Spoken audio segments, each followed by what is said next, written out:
फौरन ही क्या कभी अपने इस शेर को हाथ में पकड़कर बुलाया है। अब मुझे शर्म आने लगी। आंखें नीचे कर ले।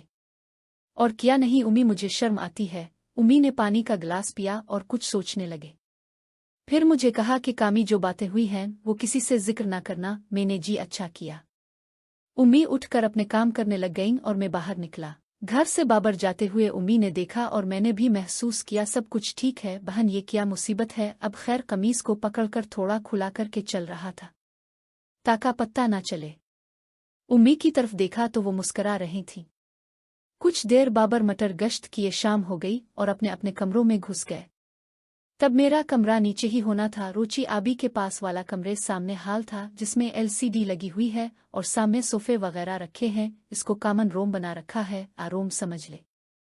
इसी हाल के सामने उम्मी अबू का कमरा है और साथ किचन, वॉशरूम और घर के पिछले लान की तरफ जाने वाला दरवाजे। रात का खाना खा के सब अपने अपने बिस्तरों में घुस गए। मेरे जिम्मेदारी थी घर के दुरुज़ोहे में गेट को ताला वगैरह लगाना। सब काम निपटा कर मैं अपने कमरे में आया तो सर्दी लगने के बजाय मुझे गर्मी लग रही थी, इसलिए कमीज उतार कर बेड पर लेट गया। इसकी जड़ों में दर्द हो रही थी और मैं तंग आकर अपने आप से ही बातें करने लगा।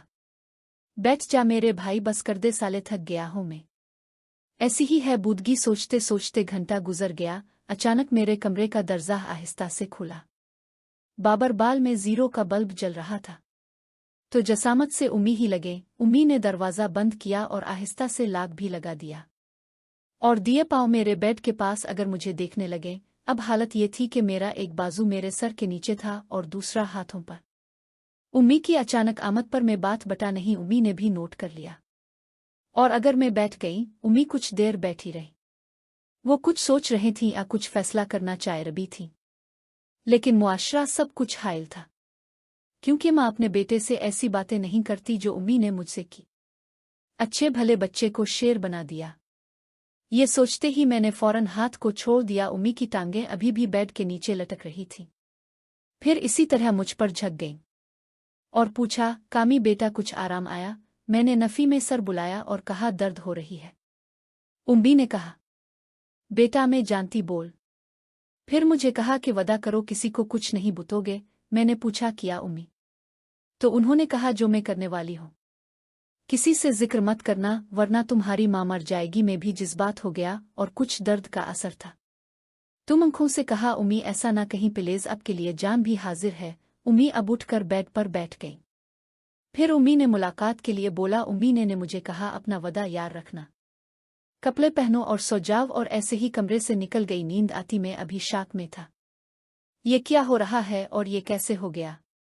लेकिन एक बात जिस पर ना मेरे दिल को एतराज था ना दिमाग को, के मज़ाही की बुलंदियों पर था, यही सोच रहा था। उम्मी की तरफ ध्यान गया तो मैंने शुक्र अदा किया। बाथरूम गया, शलवार वहीं रखी, ट्राउज़र पहना और दोबारा बेड पर लेटकर सो गया। उन्हीं टूट कर नींद आई बता नहीं सकता। सुबह उठा तो तरू ताज़ा और बशाश बशाश था वो दिन गया। और आज का दिन ना उम्मी ने कभी ऐसा किया ना ही ये दोबारा ऐसे नॉर्मल इंसानों की तरह।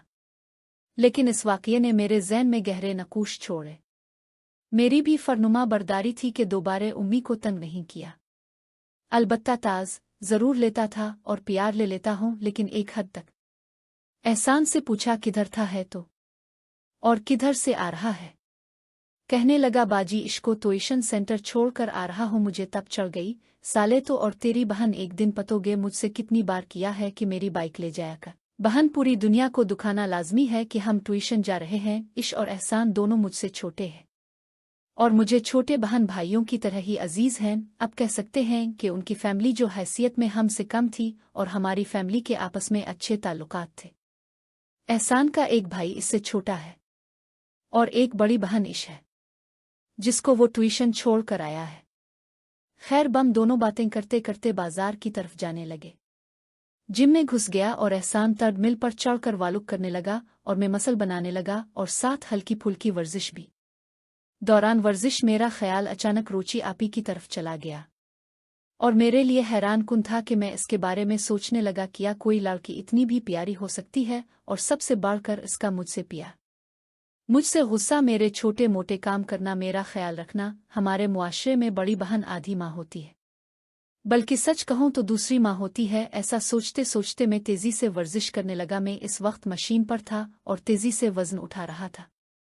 कुछ देर पैक बाद में पसीने में शराबूर हो चुका था और अपना अब साफ किया एहसान इस वक्त तक जा चुका था।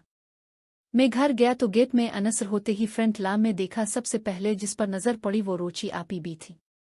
कुर्सी पे टांग पर टांग चढ़ाकर बैठी थी और मोबाइल इस्तेमाल कर रही थी। मुझ पर नजर पड़ी तो मुस्कुरा कर कहा, आ गए तुम बॉडी बिल्डर।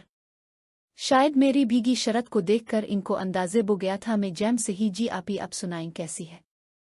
मैंने भी मुस्कुराते हुए जवाब दिया और साथ सवाल भी कर दिया, मैं ठीक हूँ, जरा दुख हो तो अपने डोले ला में इस वक्त दूर एक बल्ब जल रहा था। उसकी रोशनी में हम एक दूसरे को साफ साफ देख सकते थे। रोची आप पी उठकर मेरी कुर्सी के पास खड़ी हो गई और अपना मुलायम सा बात मेरे दाएं डोले पर रख दिया और बहुत प्यार से देख रही थी और बिल्का सा हाथ भी फेर रही थी। वाह क्या बात है कामी, तुम तो बहुत सख्त और जानदार हो। रोची आबी काफी मुतासिर नजर आईं और मेरा बाजू पकड़कर मुझे उठने पर मजबूर कर दिया।